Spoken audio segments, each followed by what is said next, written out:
Well, you want to see?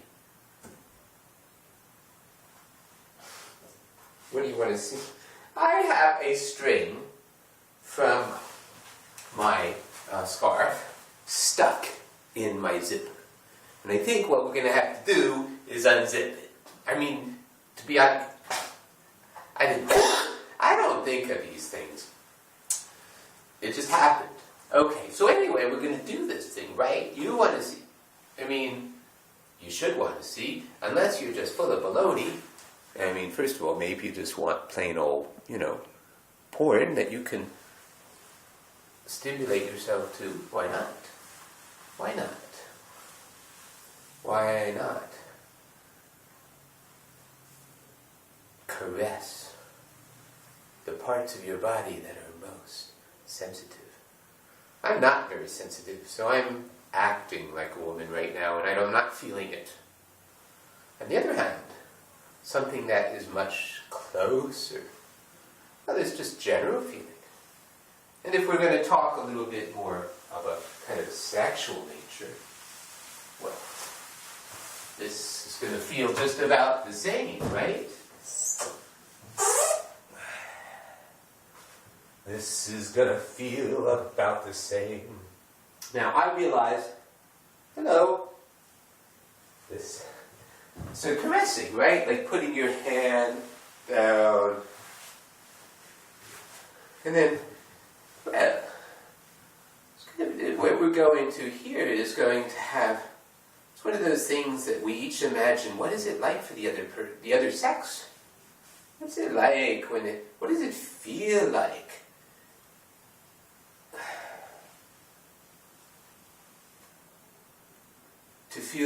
To be with somebody who has this thing that's different from what you have. What's he feeling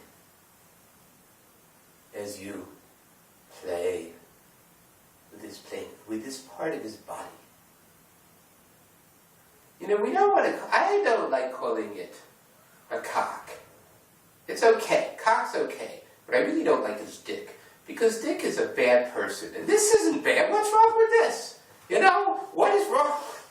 What is wrong with this? Anyway.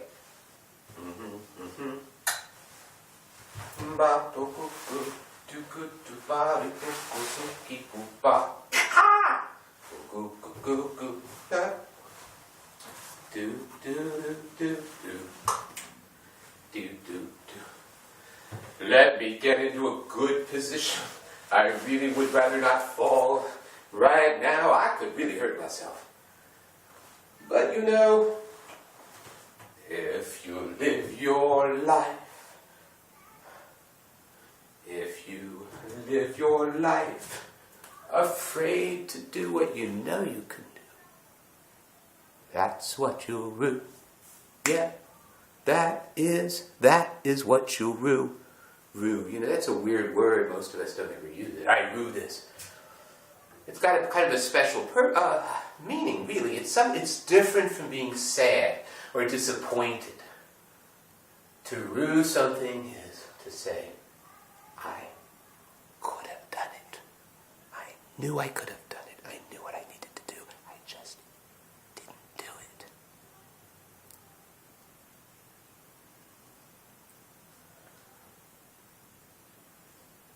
You didn't expect a lecture from me. You wanted to see my body. Okay, I'm sorry. I promise you, though, that if we are getting into bed, or as one of you has suggested, all sorts of public places, new places, we can find new places, I won't talk to you. I won't give you lectures.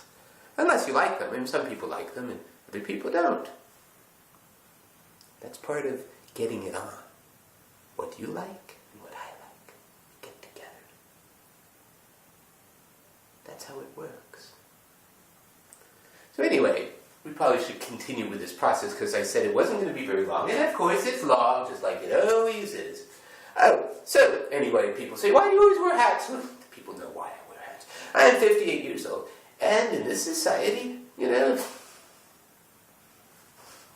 being bald is like being a leper or something. Actually, my bald head, is kind of nice to kiss. It's got a little fur on the top. My head's a little pointy, as you could see, because when my mother did not have a cesarean section with me, and I had to squeeze through, she didn't appreciate my doing it. I enjoyed it. It was my first sexual experience. Saying, "Oh boy, I'm going to come out of a vagina. Oh boy. I'm not even born yet, and already I'm no longer a virgin. At least in some ways, so to speak." And girls can say, "Oh boy, my first lesbian experience."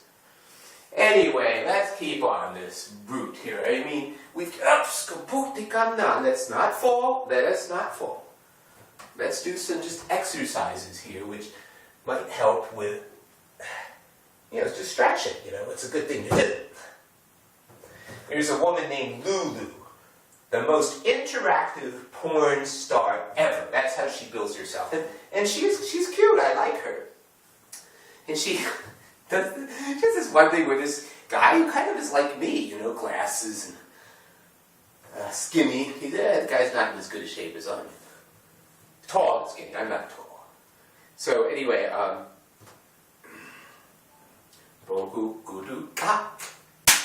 ooh.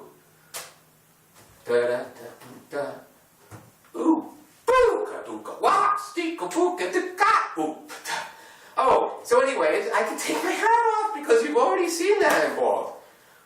Okay, it's okay. There's no leprosy up here. It's actually very nice to kiss. And it's just one of my things. Anyway.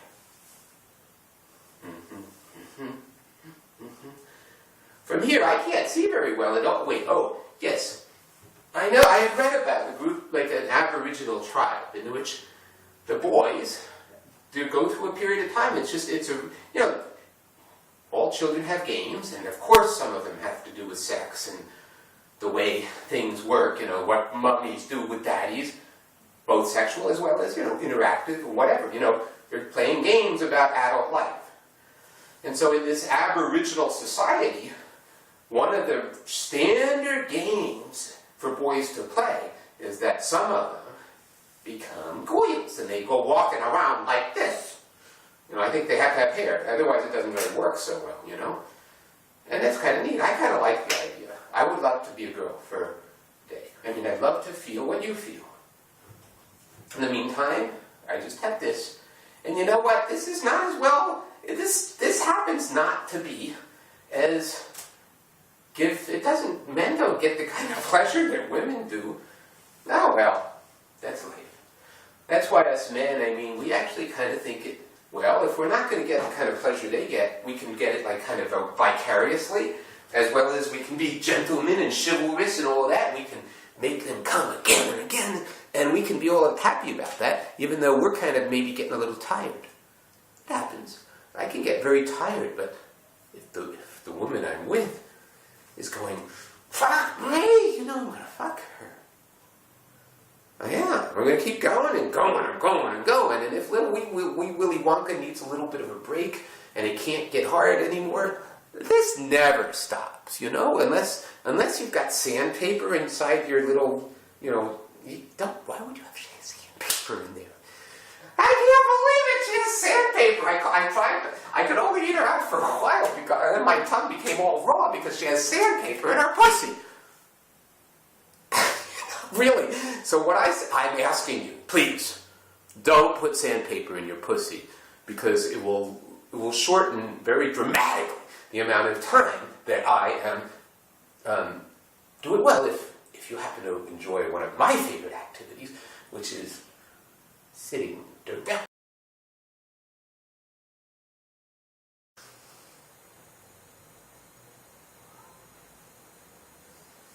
I like to play with my hair.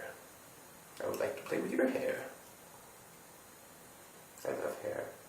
I love the place right under the ear, the nape of the neck. Oh, I love to run my fingers up and around, over the closed eyelids,